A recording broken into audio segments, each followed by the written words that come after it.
Hi, my name's really Ariane, but everyone calls me Arrow.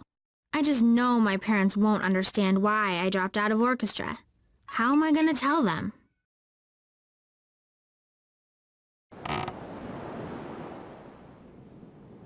Just because a lot of the parents around here are still together, the grown-ups just assume that everybody wants to go on a field trip with their dad. Well, they're half right. I mean, water slides are really fat, but it's not like I have a father to go with, which means I won't get to go at all.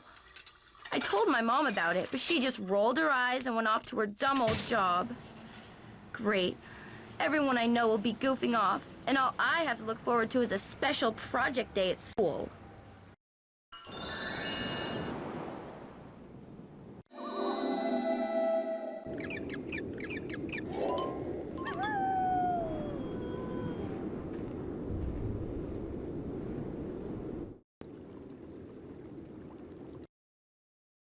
Why did you ever have to get a divorce? We could be like normal human beings if you hadn't. Then I wouldn't stick out like such a sore thumb at school. That hurts, Sharla. No, I don't think you understand what went into my decision to divorce your father. You do realize that we didn't plan it just to make you miserable. Or maybe you don't. Well, that's exactly what you did. Because I am miserable. You guys completely ruined my life and you don't even care. Plus, I bet you're the reason why Dad never comes to see us. Oh, Sharla, honey, don't. Oh.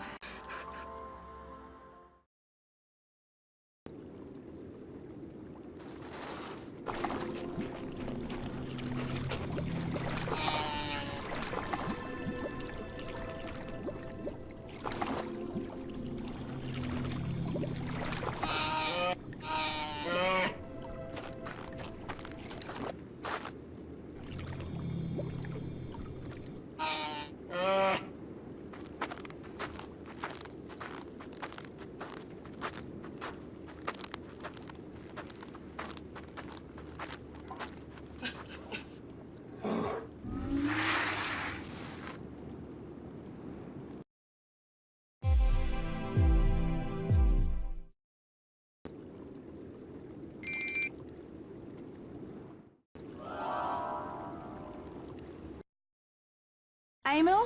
Hi, it's Loretta. Well, listen, hey, we've got a problem. See, Sharla's school is having some father-daughter water slide trip or something next Friday. Loretta, I told you that I'm no good at these kid things. Can't you take her? Listen, you're her father and... Oh, never mind. Emil, this routine has gone on long enough. Sharla's a sensitive kid. She misses you. You should at least call her up and talk to her every now and then. I know. I gotta go now, Loretta. I'll try and give her a call. Maybe Saturday or something. Yeah, that's what you all say.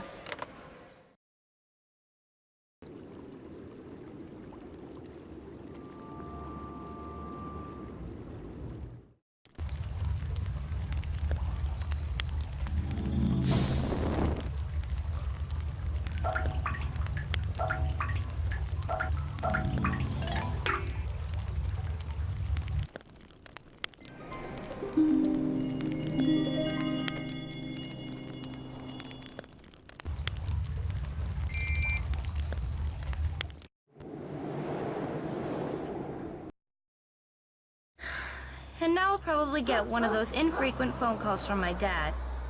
And that's supposed to make me feel better? All it'll do is remind me that my parents are divorced, my dad's not around, and I have no chance of going to Splash Metro. I don't know why, but writing poetry and stuff usually makes me feel better. I'm definitely putting this one in my journal.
Mother of the waves, in days long past, a young fisherman named Einar walked along a lonely beach.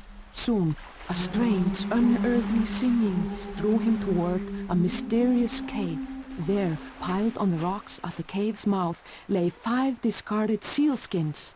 Quickly, Einar grabbed the softest skin he could find. Then he stole his way homeward and locked the sealskin tightly away in a dark wooden trunk. Einar returned the next morning, and there, just as he had hoped, sat a beautiful young woman. She was a selkona, a magical creature, both human and seal. Unable to slip back into her sealskin, the woman was now trapped on the land and yearning for home. "Come, I will help you and love you, and we shall marry and live so happily. I promise to honor you well." With no word, Elsa, the seal woman, accepted Einar's sturdy hand. She hadn't a choice. As the months and years passed, Einar's kindness softened Elsa's fears, and she grew accustomed to life on the land. After a time, they had children, 7 in all, and together the family lived happily enough. But Elsa always gazed sadly toward the sea. Their youngest daughter, Gyða, was often puzzled by her mother's heavy heart, for nothing she did could ease her mother's pain. There must be a way to find what she's lost. And so it was that Gyða found the trunk's tiny key. As he gathered the washing, her father's nightshirt fell from her grasp, and out, onto the stones, dropped the bright little key. As soon as she touched it, Gyða knew it held her mother's happiness. She ran to Elsa's loom. "Mamma, look! Look what I found in Papa's shirt!" Elsa's face brightened like the sun as tears welled in her eyes. "Dear child, you may have found my skin. Now, quickly!" The two ran to the trunk, and in a twinkling the lock sprang open, and there lay the soft skin of a seal. Elsa gasped in delight. "Now you must be brave," she said. Then the two hurried to the water's edge, while the seal mother told Gyða her story. "So you see, I was never able to return to my ocean home or to my 7 children who swim there." Elsa held Gyða tightly. "Dear daughter, the sea is my true home, but I will always love and watch over you." Then she kissed Gyða gently, and she waded into the sea. Gracefully, Elsa pulled her sealskin up and over her body. Then she swam into the waves and disappeared from sight. Soon, a smooth seal head bobbed to the surface, and Gyða watched as seals from many nearby rocks joyfully plunged into the water, where they barked and bobbed in happy reunion. Einar heard the commotion. He knew in his heart that the key had been found, but when he reached the shore, he could only watch as his wife swam away with her kin. From that day forward, Einar's nets were always full. None in the family ever came to harm, and Gyða was happy, knowing that her mother had found the precious thing she had lost.